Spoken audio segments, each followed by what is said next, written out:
PaperX. I'm finally giving them the credit. You know, all you guys calling me PaperX haters, here's your proof that it's not true. Hello, YouTube. Welcome back to yet another week of ECT Pacific. We're nearing the end. We're actually going into the last week of the round robin league play, whatever you want to call it, before we go into playoffs here for stage 2. Now, if you've missed it, playoff teams are all set, but the seeding can still change even going into this last week. So a lot of these games still hold a lot of weight because obviously we're still in that 16 playoff format, which means the first round is single elim. So there are some big implications. So how well you're seeded going into the playoff tournament. But let's quickly review kind of what went through in the week 3 matches, see if that changes how we're viewing any of these teams' power levels, and then move on with the power ranking. And of course, week 4 pick'ems for the very last week of the league play as well. Let's jump right into it. So you can see in week 3, this is what we had. We had Gen G, PaperX still remaining at the top. Team Secret Talent RQ, these were really tough for me. I think DRX was like, to me, it was like these 3 and then DRX and then T1. And then it was like G, DF, and Bleed, and then Zeta at the bottom. Now, some things will have changed. It's PaperX and Gen G are so tough because Gen G just they did this in stage 1. They take things slow. They take their time downloading everybody. Not showing too much of their hand. Have a little fun every now and then, and then they start to really turn things on.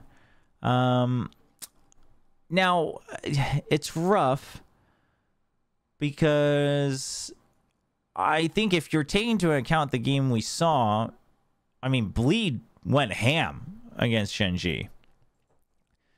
Bleed went big against Gen G. So I mean, am I taking that into account result-wise? I mean, I think it was probably a lot more Bleed actually playing really well than Gen G, like, seemingly faltering too much. That's what I would like to think at the very least, but I mean, it's a little tough to read into this because I think obviously they're not playing the same opponents, so it gets away from us ever so slightly. But Darion had a life game. I mean, this put Darion like on the world map, right? If you've been watching in Southeast Asia, you obviously know that he was a pretty strong duelist always. But like he just comes in and he takes things by storm on the last map. And then I think even on the Sunset that they won, the Sunset was actually played really well. There was actually, here's the thing is that I actually think Bleed had some good ante against Gen G. I think they had some good ante against Gen G. But honestly, these two, it's one of those things where they haven't met each other yet. And I actually think that within Pacific, PaperX is probably going to beat Gen G again if they meet. If they meet, I think they probably will. But I think Bleed just has had a lot of ante. But here's the thing. I think the gap between 1 and 2 is very small. And I think it's also just very relative to who they fight. They just have very different styles.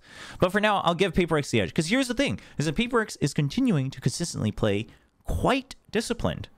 Are there still a couple rounds here and there? Sure, there are. But, like, it's really showing. The discipline's really showing. I think, like, obviously we don't know exactly what the discussions are going on with the staffing and all the addition in their staffs, like Bulb coming in as the assistant coach, etc. But I'm not going to say that Bulb's like coming up with all the ideas, but it's very clear that just having another voice and another voice of reason, etc., is helping like everybody, including Alex. Like we don't see Alex Maldi anymore because there aren't there, and you know why it is? It's not just because Alex has like suddenly just become very, very tempered. I think it's more so that there just aren't as many rounds like that, because there used to be rounds like that all the time, even when they were winning. So I think now 3 weeks, they're consistently still showing a lot of discipline. You know, every now and then we see the old W Gaming sneak out a little bit, but and that's fine. You want to keep your color, you want to keep your style. I'm not saying that they should turn into like the old DRX. So I'll give them the credit that they deserve. I think the fact that you're able to do that with that squad that just couldn't do it for a full year and a half is something to be celebrated. It's something to be celebrated. Now, hopefully, if you're a PaperX fan, hopefully they keep it like for the rest of the season and the rest of the year. So we'll see. Now, Secret. I believe Secret have their off week. Yes. So so this is a little. This gets a little weird. Hold on. Let's put them here. Let's talk about these three teams. RQ, DRX. They're out of my camera, right? Yeah. So these three are, first of all, result-wise, they're in a bit of a circle, right? Talon beats RQ, RQ beats DRX, DRX beats Talon. So it's very clear that these teams, any of them can beat each other on a good day. I mean, really, they should just be grouped together. So now let's talk about potential power level. It's tough. They're so different. So here's what I think the strengths are. I think Talon has a lot of creativity that the players are able to mostly digest. And I think that they're willing to play. I think that's very good. And I think individually they're fairly strong. I would say that so far, I think the peaks are a bit more consistent from RQ, like individually speaking, like from the likes of Xfero and Elmimor. They, you know, sometimes they still have some very quiet games like they did against Talon. But obviously, like Jemkin, I think is consistent as ever. So I think that's the difference. I think RQ is kind of right in between Talon and old DRX in terms of like how they view the game, right? They're not super just textbook, but they don't get too crazy. But there's definitely some, and I think the calling from Astrea and RQ is much more like systematic. Whereas I think Talon are always trying to like throw curveballs, throw more curveballs. Like, let's throw more curveballs. And then DRX, I think now they've changed. They're a new team now, but I would say their strength is the individual mechanical prowess. And then overall, like set plays, you know, stuff that still comes from the coaching staff. Now, those are the strengths. The problem is all three are not as consistent as you would want them to be to solidly be in like third. So it gets a little weird. My instinct is to like tie them up like this, but also I'm wondering if DRX finally waking up in the middle of the match against Talon on Haven and then really waking up a nice. But the thing is no, you know what? I can't do it because okay. I almost forgot. Buzz did everything in his power to carry this match. But you can't always rely on that. Like, I think Buzz will always play really well, but is he going to play well enough to buy them that much time every time? That I don't know. I'm not so sure. I'm going to leave it like this for now. We'll come back to this because here's the thing, like a team secret that we didn't get to see for a full week. How do they slot into this? Because overall, what I saw from them was cleaner, but obviously the opponents have been mixed results. Let's go to T1. Let's talk about T1. So we found out that T1 did their comms mostly in Korean this time around. So Xcurate was also trying to call and communicate in Korean, which was very tough for him, which that explains why he had an even lower point than he usually does on the Omen. Now, I would say just in general, his controller play is still not great. You know, especially when you compare it to his opping or anything like that. So it's a little weak, but all credit to him. I mean, trying to communicate in another language, especially as an IGL, because even if you're not like making all the calls, you have to digest all the calls, and like that's so much focus. So props to him. I mean, credit to him that he's trying to put in the work to make this happen and trying to make the rest of the team comfy. It does sound like, you know, Rossi's not going to be playing in their last match either, so it looks like they're trying to lean into the, you know, full Korean comm, see how that goes. So okay. I will say that made them look a lot more fluid, right? I think that made them look a lot more fluid. I think that made them play a little more confident again. I think after week two, they started to play really scared. So that's why I rated them pretty low. I don't know if I would still rate them above these teams. Obviously, they're not playing against any of these guys anymore ever because they're out of playoffs, but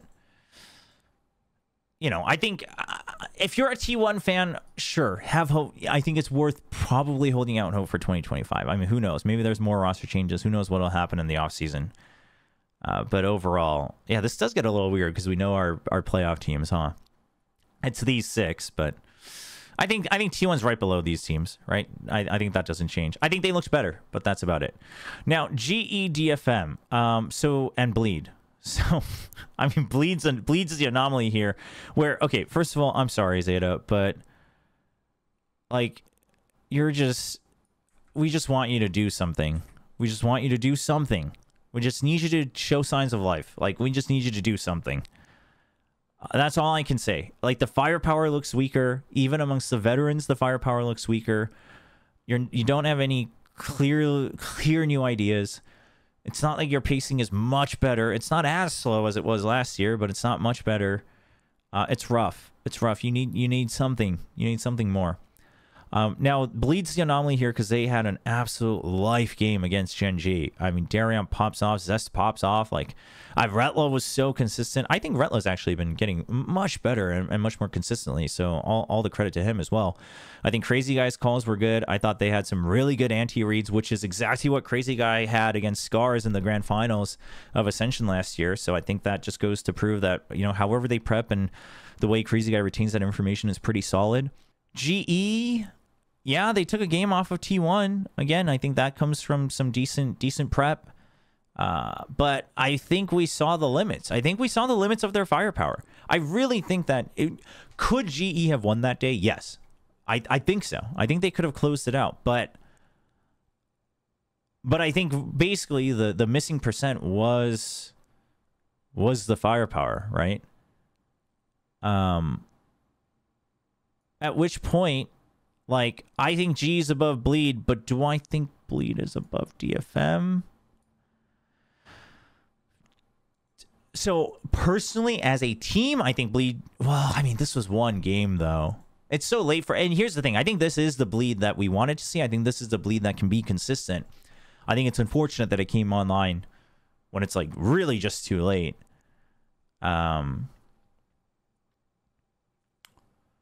But...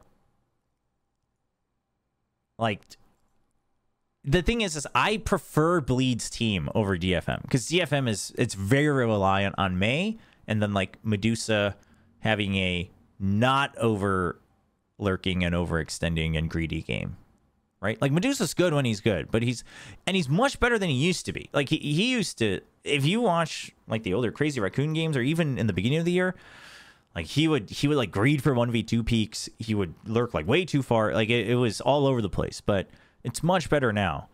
But it's still so reliant on Mei and Medusa playing really well. I mean, it's rough because I think here, you know what? These I'm gonna cheat. This is where I'm gonna cheat, chat. And in case you're new here. This isn't being disrespectful. It's just the only way this can work. I think with these two, I'm going to cheat. And I'm going to put DFM still above them. Is that not fair? That might not be fair. But here's the thing. I think you cannot ignore just the firepower that Mei brings. Like, this dude can solo carry games. It's like a little sandwich. It's like a little ice cream sandwich. But listen, they're out of the playoffs. I don't like doing too many USB sticks, but with these, I think I'm going to do it just because I think their strengths are very, very different. Personally, I don't like a team that has to rely on one guy, but also this one guy is like so strong that I have to give it to him. Yeah. Well, we'll see. I might change my mind on this. So T1 stays at 7th. I think they're strong. I think they looked better, but it's just the relative strength at this point, right? And then it's these teams.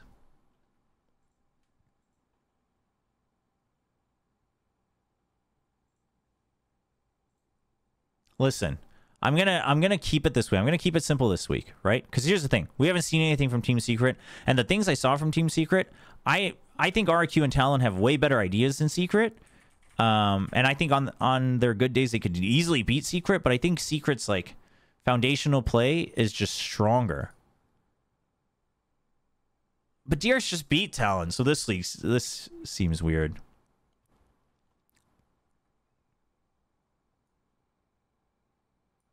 Oh, do I have to USB these guys?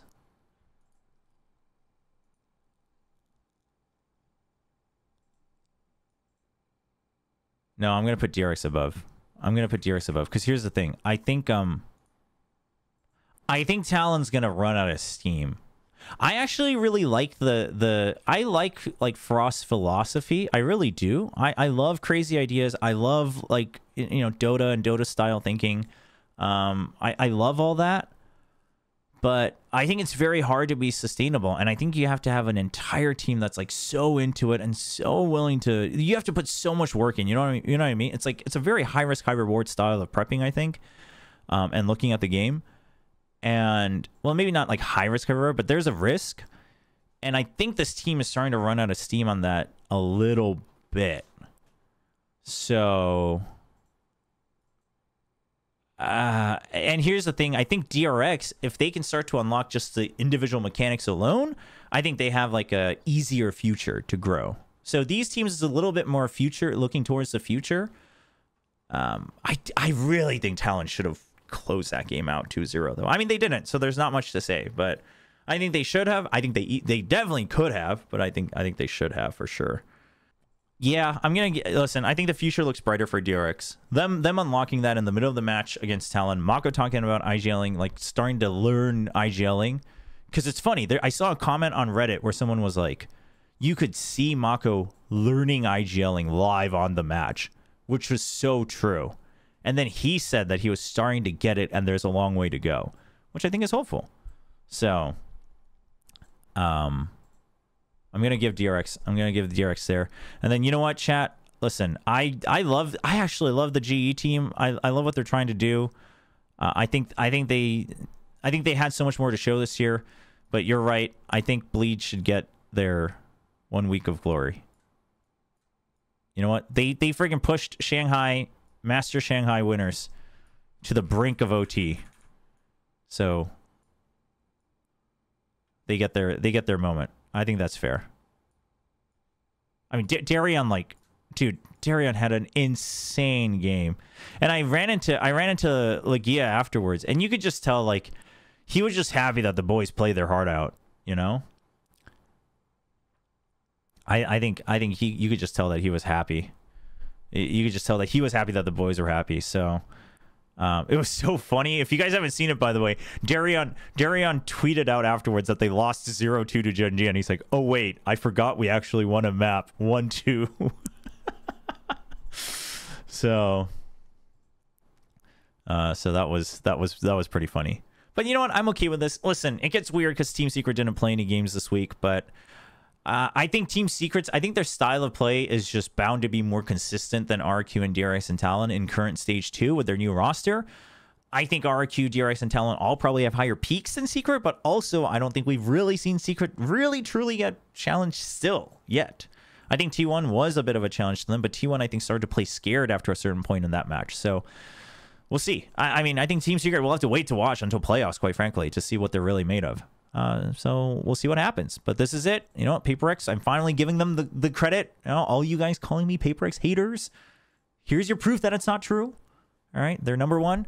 And now let's see if this changes any of my pick'ems, because this week it's quite a few skewed matches.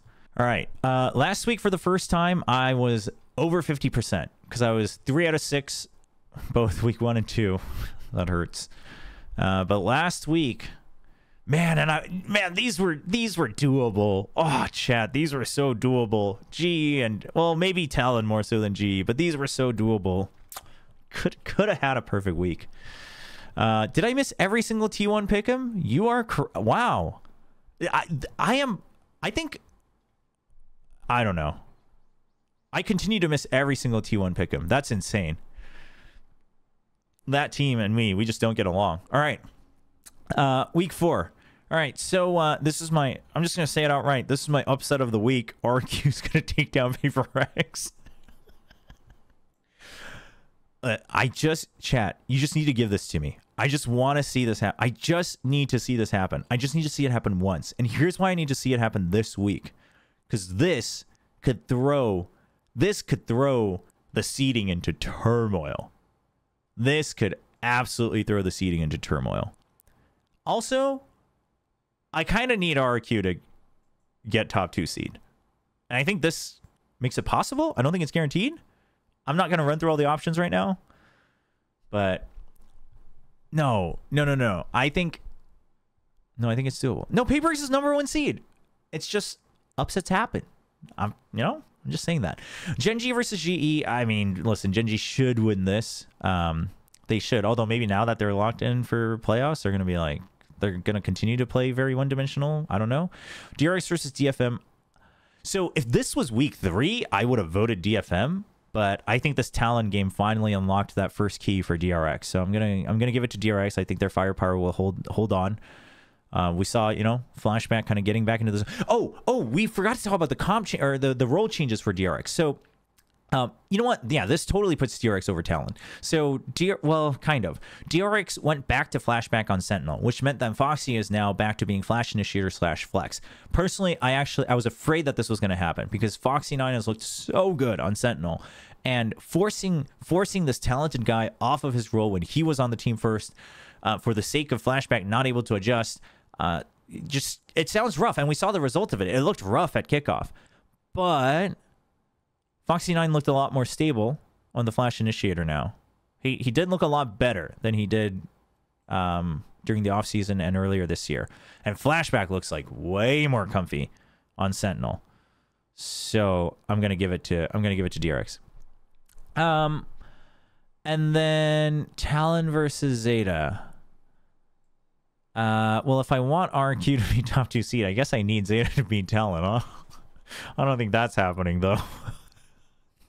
Well, this is rough. All right, sorry, RQ. I just want you to have your one moment, but I guess you're going to have to grind through the single limb. But Talon should be winning this. Gen G Team Secret. If Team Secret wins this, can they actually get 2nd seed? They might actually get 2nd seed if they win this. Because if that's true, I really think they might just give it their all. Oh, chat, there's like no way. Oh, top 2 because DRX beat Talon. No. Yeah, no. Because DRX beat Talon. I'm still living in the world where Talon beat DRX.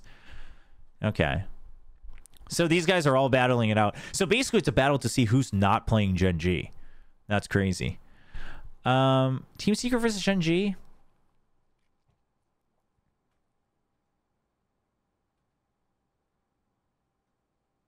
I'm going to go with Secret here. I think Secret's going to win this time.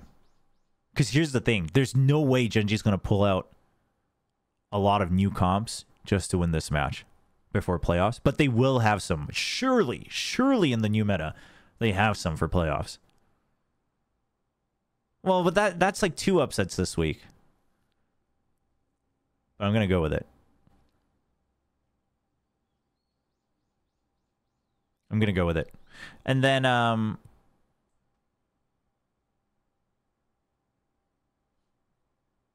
I'm gonna go with it. I'm taking Team Secret down with my powers. And then Paper Rex beats Zeta. And T1 versus Bleed. Listen, Bleed had a great moment against Gen G, but T1 also 0 pressure now, right? You're already out. It's their last game in front of the home crowd. I think they're going to play with a lot of just fun and confidence. And I think we'll see just T1 outclass Bleed at an individual level. This is Stacks versus Zest, by the way. So that should be fun. Okay. Yeah, I have two wonky upsets predicted here. We'll see. We'll see how that goes. But listen, this is a little bit of Hopium, and this is a little bit of me trying to get ahead, me trying to meta the pick'ems. But we're gonna modify that, and we're locking it in. Yeah, it's crazy that I almost forgot to talk about the DRX role changes. But anyway, listen, I think one of the things that we've seen throughout Stage 2, I guess probably in all regions, but in Pacific, is that teams...